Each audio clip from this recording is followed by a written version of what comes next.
সুপ্রিয় দর্শক, আসসালামু আলাইকুম। সবাইকে আমন্ত্রণ জানাচ্ছি মোহনা টেলিভিশনের খেলাধুলা নিয়ে আমাদের বিশেষ আয়োজন ওরিয়ন ফুড টাইম স্পোর্টস। পুরো অনুষ্ঠান জুড়ে আপনাদের সাথে আছি আমি সাইফুল ইসলাম নয়ন। আমরা খেলাধুলার গবেষণা, উন্নয়ন, পরিকল্পনা ও বাস্তবায়ন নিয়ে কথা বলে থাকি। বাট আমরা আজ আলোচনা করব সম্প্রতি শুরু হতে যাচ্ছে ফুটবল বিশ্বকাপ 2014। সেই ফুটবল বিশ্বকাপ নিয়ে আলোচনার জন্য নিশ্চয়ই আমন্ত্রণ জানাচ্ছি বাংলাদেশের ফুটবল অঙ্গনের অত্যন্ত প্রিয় মানুষ এবং জাতীয় ফুটবল দলের সাবেক অধিনায়ক জাহিদ হাসান এমিলি। কেমন আছেন এমিলি ভাই? জি ভালো। জাহিদ হাসান এমিলি, 70-80 দিকের যে ফুটবলের যে রমরমার অবস্থা ছিল, তারপর আমরা দেখেছি আস্তে আস্তে ফুটবলের সেই রমরম অবস্থা চলে গেছে এবং ফুটবলের যে বর্তমান অবস্থা আছে এটা নিয়ে আসলে যারা দীর্ঘদিন ধরে বাংলাদেশের ফুটবল নিয়ে গবেষণা করছেন তারা স্যাটিসফ্যাকশন না। বাট আজকে কিন্তু বিশ্বকাপ আমরা দেখেছি এই মাস থেকে 12 তারিখ থেকে ফুটবল বিশ্বকাপ শুরু হতে যাচ্ছে। সেখানে কিন্তু দেখেছি দুইটা দল কিন্তু নতুন এসছে কিন্তু ফুটবল বিশ্বকাপে। কিন্তু আমাদের যে 70-80 দিকের যে ফুটবলটা ছিল, আমাদের যে ক্রেজি ভাব ছিল, সেটা যদি আমরা ধরে রাখতে পারতাম আমরা কিন্তু হয়তো আজকে বিশ্বকাপে অংশগ্রহণ করতে পারতাম। কেন পারিনি সেটা ধরে রাখতে? কি ধরনের সমস্যা ছিল সেখানে? আসলে এটা বলতে গেলে অনেক বিশ্লেষণ করতে হবে, আপনি জানেন। এটা অনেক বড় একটা ব্যাপার আমি বলি, কারণ 70-80 দশক আপনি যেটা বললেন যে তখন ফুটবলে ক্রেজ ছিল, আসলে অবশ্যই ছিল। বাট তখন কিন্তু আসলে ফুটবলটা কিন্তু শুধু একটা গঞ্জির ভিতরে সীমাবদ্ধ ছিল। তখন কিন্তু মানুষ এত স্যাটেলাইট চ্যানেল ছিল না, এত টিভি চ্যানেল ছিল না। তখন কিন্তু মানুষ শুধু মাঠে গিয়ে ফুটবল দেখতো। মাঠে তখন কিন্তু বিনোদনের একমাত্র মাধ্যম ছিল শুধু ফুটবল আর বাংলা সিনেমা। শুধু মানুষ কিন্তু ফুটবলটাই কিন্তু তখন অনেক আপন করেন। বাট ওখান থেকে যদি আমরা ফুটবলকে ডেভেলপ করতে পারতাম, তখনই যদি আমরা ওয়ার্ল্ড কাপে কোয়ালিফাই করতে পারতাম, আজকে কিন্তু আমাদের ফুটবল অনেক উপরে চলে যেত। বাট আলটিমেটলি যেটা হয়েছে যে আমরা হয়তো যেতে পারিনি। বাট ফুটবল কিন্তু আমাদের প্রাণের খেলা। ফুটবল কিন্তু সারা পৃথিবীর 1 নম্বর খেলা। যখন ওয়ার্ল্ড কাপ শুরু হবে তখন আপনি দেখতে পাবেন যে ফুটবলের উন্মাদনাটা কতটুকু। তো আমি বলতে চাই যে যেহেতু ফুটবল আমাদের 1 নম্বর খেলা, তো এটাকে কেন আমরা ওয়ার্ল্ড লেভেলে নিয়ে যেতে পারবো না? সবাই যদি প্রচেষ্টা থাকে, সবাই যদি সবার ডিপার্টমেন্ট থেকে চেষ্টা করে এবং সরকার যদি ভালোভাবে ফাইন্যান্সিয়াল সাপোর্ট দেয়, আমি মনে করি আমাদের দেশে ফুটবলও একটা সময় ভালো অবস্থানে চলে যাবে। এই বিষয় হচ্ছে যে আমি মিলি, যেটা হচ্ছে যে আমরা দেখছি যে দুটি দল এবছর এসছে, তারা কিন্তু আমাদের 70-80 দশকে আমাদের যে খেলা ছিল, আমাদের ফুটবলের যে অবস্থা ছিল তার থেকে কিন্তু তারা কিন্তু আরো অনেক লো লেভেলে ছিল। সেখান থেকে কিন্তু তারা কিন্তু ওভারকাম করে কিন্তু আজকে বিশ্বকাপে তারা অ্যাটেন্ড করছে। কিন্তু আমরাও কিন্তু সেটা কিন্তু পারতাম। আসলে আপনার সাথে আমি অবশ্যই একমত। আপনাকে আমি একটা এক্সাম্পল দিই। সারা বিশ্বে সবাই কিন্তু এগিয়েছে, বাট আমরা কিন্তু দিন দিন পিছাচ্ছি। কারণ হচ্ছে আমাদের বিএফএফ এর যে ম্যানেজমেন্ট, ফুটবল ফেডারেশনের যে কর্মকাণ্ড, সেগুলি কিন্তু অনেক ডেভেলপ করতে হবে। এগুলি যদি আপনি ডেভেলপ না করতে পারেন, দেখে যাবেন যে নতুন দেশ আসছে হন্ডুরাস, আপনি খেললে বসনিয়া, একটা ছোট দেশ, যুগোস্লাভিয়া ভেঙে ছোট একটা দেশ এবার ওয়ার্ল্ড কাপ হলো। এইসব কান্ট্রিগুলো যদি ওয়ার্ল্ড কাপ পার্টিসিপেট করতে পারে, আমরা কেন এত মানুষের ভিতরে আমরা কেন পারবো না? তো আমাদের কর্মকাণ্ডগুলি থাকতে হবে পারফেক্ট এবং ডিসিশনগুলি পারফেক্ট নিতে হবে। না আসলে মানে সেখানে কোন কোন ল্যাকিংস গুলো আপনি যে বিএফ এর কথা বলছেন, আসলে আপনারা তো ভালো খেলা সেখানে প্রোভাইড করতে, তারা তো তাদের try to their level best, তারা তো সর্বোচ্চ চেষ্টা করছে যে মানে আমাদেরকে, যে তাদের একটা ভিশন নিয়েছে অলরেডি, মানে বাফুফের প্রেসিডেন্ট, যে আপনারা 2020 এর মধ্যে আমরা মানে ওয়ার্ল্ড কাপ অ্যাটেন্ড করতে পারবো। 2022 ওয়ার্ল্ড কাপে ভিশন যেটা সেট করছে, সেটআপ থাকা ভালো, অবশ্যই একটা এইম থাকা ভালো। বাট সেটাকে কার্যক্রম, সেটা কতদূর আপনি রিয়ালাইজ করবেন, কতদূর সেটাকে গ্রহণযোগ্যতা ভাবে নিতে পারবেন, সেটাই দেখার বিষয়। আমার কাছে যেটা মনে হয়, আপনি এখন পর্যন্ত ভালো একটা একাডেমি করতে পারেননি। লাইক আপনি সিলেট একাডেমিটাকে এখনো আমরা কিন্তু করতে পারিনি, করবো বলেছে। এইসব একাডেমি এবং উন্নত মানের একাডেমি যদি না করতে পারেন, সব ক্লাব টিমে যদি সেকেন্ড টিম না থাকে, জুনিয়র টিমগুলো যদি আপনি ভালোভাবে স্ট্রংলি না করতে পারেন, দেন কিন্তু ফুটবল ডেভেলপ কখনোই সম্ভব না। এমনি আরেকটি বিষয় হচ্ছে যে আমরা জানি যে দুটি দেশ এসছে আবার ফুটবলে বিশ্বকাপে এসছে, মানে তাদের যে আসার পেছনে আসলে কোন বিষয়গুলো কাজ করছিল সবচেয়ে বেশি, আপনি কি মনে করছেন একজন ফুটবল অধিনায়ক হিসেবে? আপনি যদি তাদের সব খবরাখবর নিয়ে দেখবেন যে তাদের ফুটবল স্ট্রাকচার আছে, তাদের ফুটবলের একটা অবকাঠামো আছে, তাদের ফুটবলের একটা ক্যালেন্ডার আছে। ইভেন তাদের দেশে দেখবেন কিন্তু অনেক একাডেমি আছে, তাদের দেশে দেখবেন ক্লাবগুলির একাডেমি টিম আছে, ইয়ুথ টিম আছে। তো যে দেশের ইয়ুথ লেভেল অনেক ভালোভাবে কাজ করে, যে দেশের ইয়ুথ লেভেল নিয়ে অনেক ভালোভাবে প্রোগ্রাম করে, ওই দেশে কিন্তু আস্তে আস্তে ডে বাই ডে ইমপ্রুভ করে। তারা কিন্তু আজকে নতুন এসে ওয়ার্ল্ড কাপ খেলে নাই, তারা কিন্তু অনেক সাধনা করে করে কিন্তু আজকে হন্ডুরাসের মতো দেশ কিন্তু আজকে ওয়ার্ল্ড কাপ খেলবে।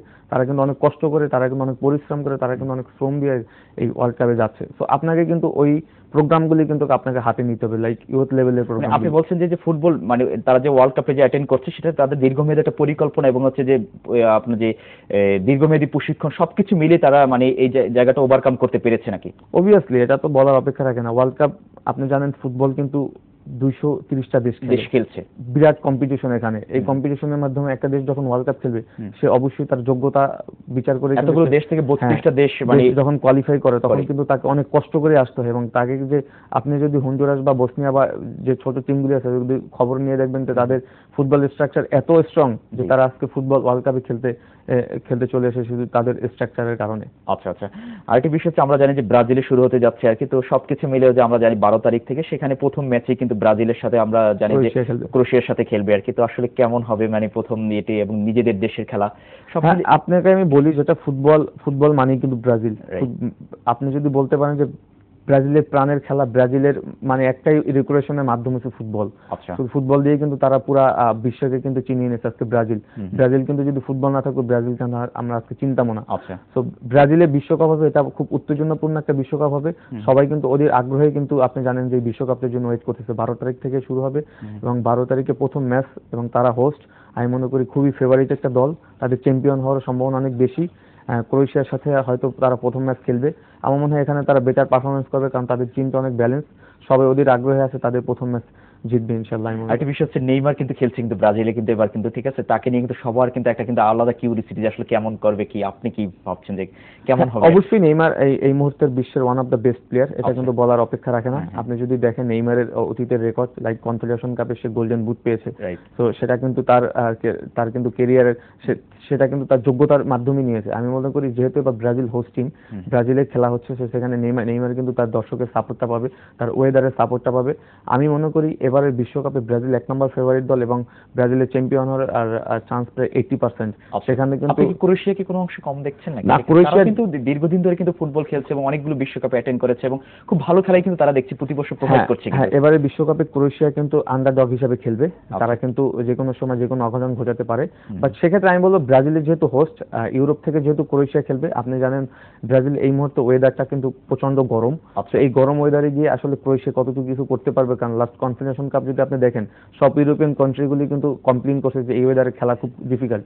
তো যেহেতু ব্রাজিলের হোস্ট, ব্রাজিলের কিন্তু অ্যাডভান্টেজটা অনেক বেশি থাকে। আচ্ছা, মানে আমার কথা তো মানে আপনার কথা যেটা শুনে বোঝা যাচ্ছে যে আপনি ব্রাজিলের সাপোর্টার নাকি? না, আমি ডেফিনেটলি ব্রাজিলের না, আমি আর্জেন্টিনার সাপোর্টার। বাট আমার কাছে আমি একজন ফুটবল প্লেয়ার হিসেবে, যেহেতু প্রফেশনাল ফুটবলার, আমি ফুটবল খেলা দেখে অনেক কিছু শিখতে চাই। তো আমার কাছে মনে হয় এবার ব্রাজিল টিমটা অনেক ব্যালেন্স। আচ্ছা, এই ফুটবল বিশ্বকাপ আমরা অ্যাটেন্ড করতে পারছি না, বাট সেখান থেকে আমাদের দেশে খেলোয়াড়দের কিন্তু শেখার কিন্তু অনেক কিছু আছে কিন্তু, যে একটা প্লেয়ার কিভাবে করছে, বিশ্বকাপটা কিভাবে, কারণ আমাদের কিন্তু বেশন আছে কিন্তু। সেই ক্ষেত্রে হচ্ছে যে আমাদের খেলোয়াড়দেরকে কোন কোন বিষয়গুলোর দিকে আমাদেরকে এখন থেকে মনোযোগী হতে হবে এবং কোন কোন বিষয়গুলোর দিকে মানে ইন্টেলিজেন্স ভাবে সেখানে আমাদেরকে মানে দেখতে হবে যে এই পাসগুলো কিভাবে দিচ্ছে, এই এটা বলটা কিভাবে পাস করছে, এগুলো কিভাবে। একটা সময় আসলে আমরা হয়তো ফুটবল খেলা শুধু দেখার জন্য দেখতাম, এখন ম্যাচ অ্যানালাইসিস করি এবং দেখে শিখি যে আজকে মেসি কি করলো, আজকে রোনালদো কি করলো।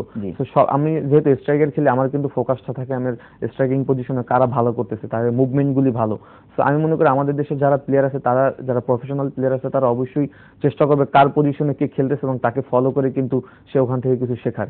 এটা যদি আমরা করি এখান থেকে কিন্তু আমরা অনেক উপকৃত হব মনে করি। আচ্ছা আচ্ছা, এমিলি ভাই, আমরা এই যে বিশ্বকাপ নিয়ে আরো অনেক কথা শুনবো, তার আগে আমাদের ছোট্ট একটা বিরতিতে যাব। সুপ্রিয় দর্শক, আমরা যাবো ওরিয়েন্ট ফুড টাইম স্পোর্টসের ছোট্ট একটা বিরতিতে, আশা করছি আমাদের সাথেই থাকবেন।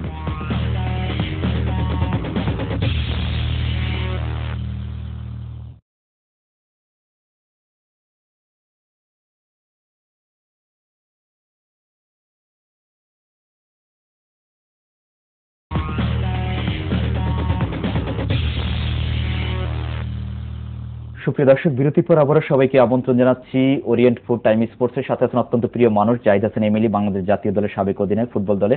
এমিলি, যেটা বলছিলাম যে আসলে অনেক ভালো ভালো খেলোয়াড় আমরা দেখেছি, মেসি আছে, নেইমার আছে এবছর, তারপর হচ্ছে রোনালদো আছে, যে তারা কিন্তু আমরা সবার কাছ থেকে কিন্তু ভালো আশা করছি আর কি। তো মানে তারা কেমন খেলবে আর কি আপনার দৃষ্টিকোণ থেকে আর কি, মানে ওই দেশের আবহাওয়ার ইয়েতে আর কি, যে তারা কেমন ওয়েদারের উপরে। হ্যাঁ, আমি পার্টিকুলারলি কয়েকজন প্লেয়ারের নামে বলতে চাই, লাইক রোনালদো, মেসি। আপনি জানেন তাদের এজ কিন্তু প্রায় 28 এর কাছাকাছি।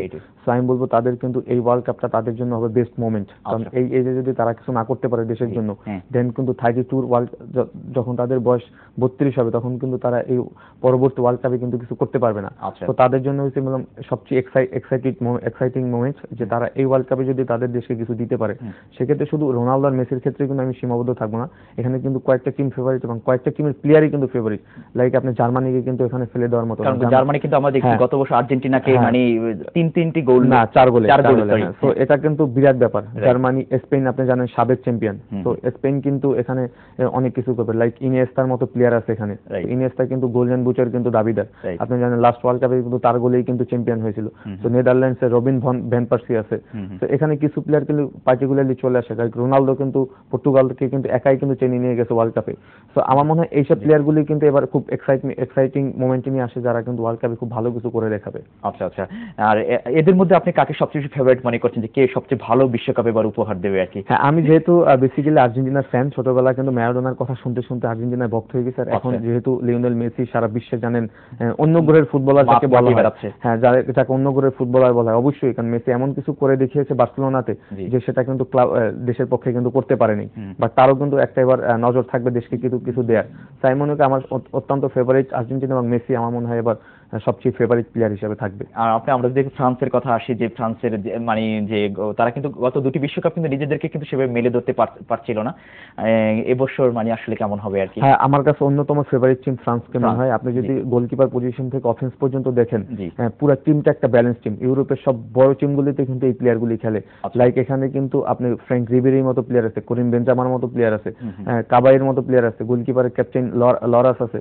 তো এই টাইপের প্লেয়ার যখন একটা টিমে থাকবে, তখন কিন্তু এই টিমটাকেও কিন্তু আপনাকে ফেভারিট মানতে হবে। বাংলাদেশের একজন খেলোয়াড় হিসেবে, আপনি জাতীয় দলের অধিনায়ক হিসেবে, এবং দর্শক আসলে মানে বাংলাদেশের দর্শক কিন্তু দুইটা দলকে কিন্তু বেশি সাপোর্ট করে কিন্তু বাংলাদেশের, আর্জেন্টিনা এবং হচ্ছে যে আপনার ব্রাজিলকে আর কি।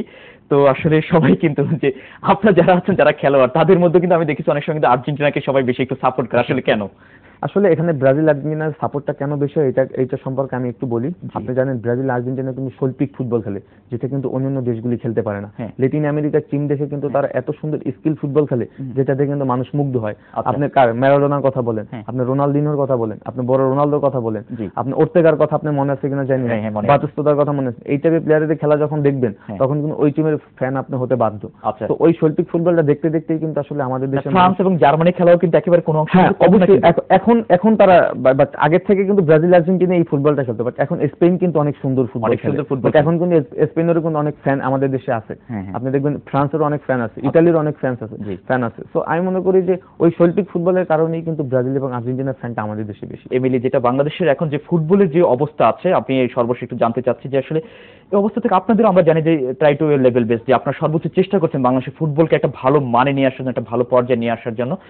আসলে কি করা দরকার? বাফুফের এখানে তারাও চেষ্টা করছে, সরকার চেষ্টা করছে, সবাই সবার দিক থেকে বলছে চেষ্টা করছে, অবশ্যই চেষ্টার ত্রুটি আছে, বাট কি করা দরকার আপনি একজন খেলোয়াড় হিসেবে বিষয়টি একটু বিশ্লেষণ করেন। একটা পৃথিবীতে যখন 230টা দেশ ফুটবল খেলবে, তখন কিন্তু কম্পিটিশনটা কিন্তু আপনি চিন্তার বাইরে। তো সেখান থেকে আপনি যখন ভালো অবস্থায় যাবেন, তখন কিন্তু আপনাকে ফুটবল স্ট্রাকচারটা তৈরি করতে হবে ওই লেভেলের।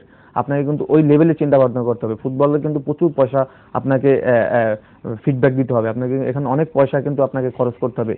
লাইক আপনি এখানে যদি একাডেমিগুলি উন্নত লেভেলের করেন, তখন কিন্তু অটোমেটিকলি কিন্তু প্লেয়ার বেরিয়ে আসবে। আচ্ছা আচ্ছা, কিন্তু তারা তো মানে বলছে যে পাইপলাইনে যে প্লেয়াররা আছে, যেটা হচ্ছে যে আমরা দেখছি যে ক্লাবগুলো আপনারা যে তাদেরকে মানে প্রতি বছর মানে কিনে নিচ্ছে আর কি, যেটা পেশাদারিত্ব ভাবে আর কি, কিন্তু পাইপলাইনে যারা আছে তারাও কিন্তু ওইভাবে কিন্তু সুযোগ পাচ্ছে না। কিন্তু আমি আপনাকে একটা কথা বলি, এখন আপনি আমাকে দিয়ে কিন্তু ওয়ার্ল্ড কাপের চিন্তা করলে হবে না। আপনাকে কিন্তু এখন under age, like under 14, under 13, under 10 এই লেভেলের ছেলেদেরকে নিয়ে কিন্তু আপনাকে কিন্তু স্ট্রংলি কাজ করতে হবে।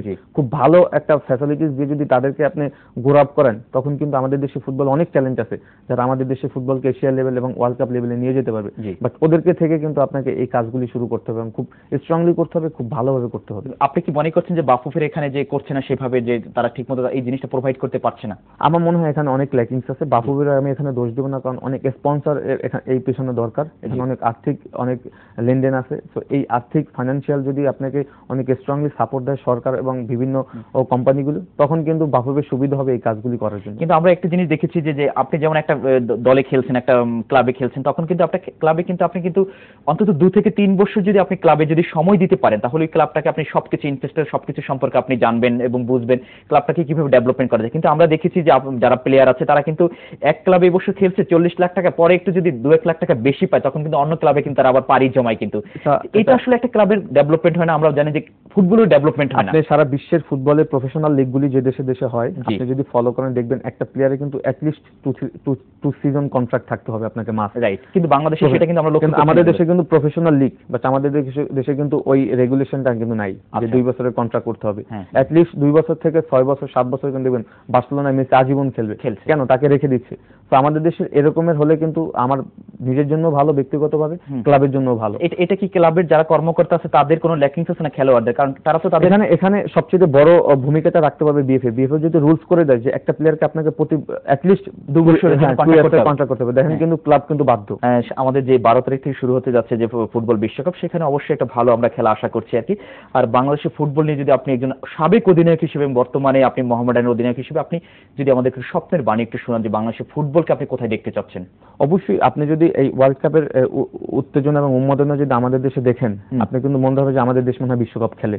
সো ফ্ল্যাগ সারা বাড়ির ছাদে সবার কাছে কিন্তু আর্জেন্টিনা, ব্রাজিল বিভিন্ন টিমের কিন্তু ফ্ল্যাগ। আপনি মনে করছেন যে ফুটবলের এখনো সেই রমরম অবস্থা যায়নি? ডেফিনিটলি আপনি রাস্তায় বেরোলেই দেখবেন ফুটবলের কি উত্তেজনা, কি উন্মাদনা। তো এটা যেহেতু আমাদের দেশে ফুটবল কিন্তু 1 নাম্বার খেলা এখন আমি মনে করি। তো এটা যদি আমরা রিয়েলাইজ করি যে হ্যাঁ ফুটবল আমাদের প্রাণের খেলা, তো আমরা কেন ফুটবলকে ডেভেলপ করতে পারবো না? সবাই যদি সবার ডিপার্টমেন্ট থেকে মনোযোগী হয়ে কাজ করি, অবশ্যই আমাদের দেশে ফুটবল একসময় অনেক উপরে যাবে। আসলে আমরা বেশ আশাবাদী যে সবার দিকগুলো বিবেচনা করে এবং সবার দিক থেকে চেষ্টা করবে বাংলাদেশের ফুটবলকে ডেভেলপমেন্ট করার জন্য, এবং ফুটবলের যে আমাদের যে ভিশন আছে 2022-এ আমরা বিশ্বকাপ খেলবো, সেই বিশ্বকাপ আমরা অবশ্যই অ্যাটেন্ড করতে পারবো, এই আশাবাদটুকু ব্যক্ত করছি। এমিলি, আপনাকে অসংখ্য ধন্যবাদ আমাদেরকে সময় দেওয়ার জন্য। আপনাকেও ধন্যবাদ। সুপ্রিয় দর্শক, আমরা আমাদের অনুষ্ঠান একেবারে শেষ প্রান্তে, তবে যাবার আগে বলছি অনুষ্ঠান সম্পর্কে যে কোনো তথ্য এবং মতামত আপনি আমাদেরকে জানাতে পারেন। আপনি জানান আমাদেরকে, আমরা জানাবো গোটা বিশ্ববাসীকে। এতক্ষণ আমাদের সাথে থাকার জন্য সবাইকে অসংখ্য ধন্যবাদ জানিয়ে আমি সাইফুল ইসলাম নয়ন এখানে বিদায় নিচ্ছি। ভালো থাকবেন সবাই, আল্লাহ হাফেজ।